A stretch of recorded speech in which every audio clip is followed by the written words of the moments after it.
Hai, aku Uner, kampus kamu dari masa depan.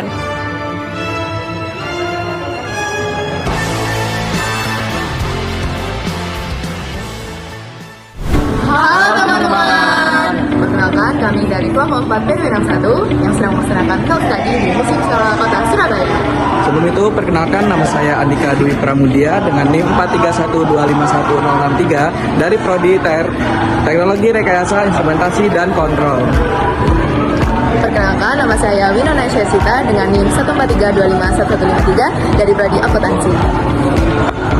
Perkenalkan, nama saya Chelsea Ardiasari Fausia dengan NIM 443211060 dari Prodi Kearsipan dan Informasi Digital. Perkenalkan, nama saya Mutiara Evelia Deanti dengan NIM 177251110 Prodi Ilmu Informasi dan Perpustakaan. Perkenalkan, nama saya Indri Sapatalita, biasa dipanggil Indri dengan NIM 121251282 dari Prodi Kedokteran Gigi. Halo, perkenalkan, nama saya Mila Fadila Samsa dengan NIM 132251178 dengan Prodi S1 Keperawatan. Halo, perkenalkan saya Yasin bin Harun dengan NIM 0072511120 dari Fakultas Farmasi, Prodi Manajemen Pemakaran. Halo, perkenalkan nama saya Rehan Dasyana Satria Utama dengan NIM 166251053 dari Fakultas Teknologi Maju dan Multidisiplin, Prodi Teknik Elektro. Yuk, ikutin perjalanan kita. Let's go. Gedung Siola merupakan salah satu gedung bersejarah di kota Surabaya yang dulunya memiliki nama White Welitlo dan dulunya merupakan pusat perbelanjaan terbesar pada masa Hindia Belanda di kota Surabaya. Gedung ini dibangun pada 1877 oleh Robert Ludlow. Pada saat pertempuran 10 November 1945, gedung ini digunakan sebagai markas pertahanan perjuangan Surabaya dan rusak parah akibat serangan sekutu. Setelah digunakan untuk perjuangan kemerdekaan, gedung ini diambil alih dan diubah namanya menjadi Siola. Bangunan ini sempat berganti-ganti fungsi sebagai pusat pembelanjaan sebelum akhirnya ditetapkan menjadi kantor dan museum oleh pemerintah kota pada tahun 2015.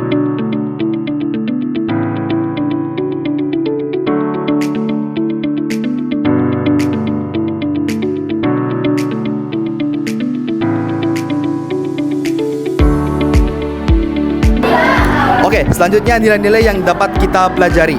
Oke, yang pertama adalah melawan lupa terhadap sejarah. Jadi keberadaan Museum Siola adalah upaya nyata untuk melawan lupa. Dengan mengunjunginya, generasi muda dapat menyentuh langsung jejak sejarah kotanya. Sehingga sejarah tidak hanya menjadi dongeng atau hafalan dalam buku pelajaran, tetapi suatu yang dapat hidup dan dirasakan.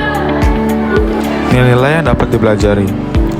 Revitalisasi sebagai bentuk inovasi, alih fungsi gedung tua menjadi museum yang menarik merupakan bentuk inovasi dalam melestarikan warisan budaya. Pendekatan ini menunjukkan bahwa bangunan bersejarah tidak harus ditinggalkan begitu saja, tetapi bisa diberi nafas baru sehingga relevan dengan konteks kekinian dan bermanfaat bagi masyarakat. Berkunjung ke Museum Siola Surabaya merupakan salah satu bentuk pengamalan sila ketiga Pancasila, yaitu Kesatuan Indonesia. Karena museum ini menyimpan kisah perjuangan rakyat Surabaya yang mencerminkan semangat persatuan dan nasionalisme. Melalui koleksi dan dokumentasi sejarah di dalamnya, kita dapat melihat bagaimana masyarakat Surabaya dari berbagai latar belakang bersatu melawan penjajahan demi mempertahankan kesatuan dan kemerdekaan. Baik Kak, perkenalkan nama saya Indri Sapatalita, mahasiswa Universitas Erlangga. Memohon izin untuk mewawancarai Anda.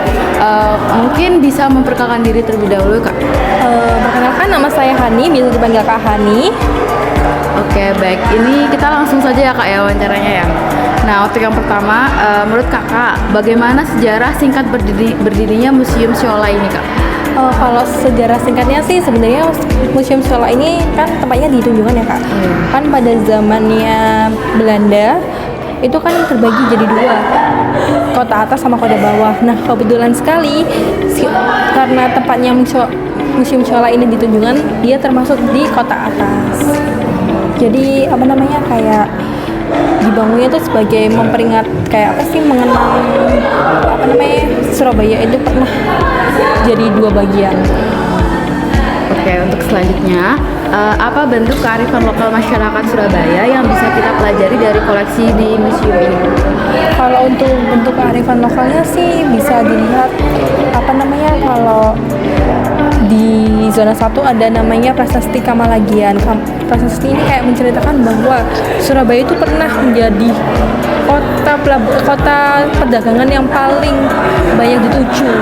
Nah, kayak banyak pedagang. Nah, artinya kan kayak banyak banget nih di Surabaya sekarang itu kayak banyak orang yang berdagang juga. Nah, selanjutnya biasanya pengunjung itu datang pukul berapa, Kak? Terus dari kalangan apa dan tujuannya itu apa?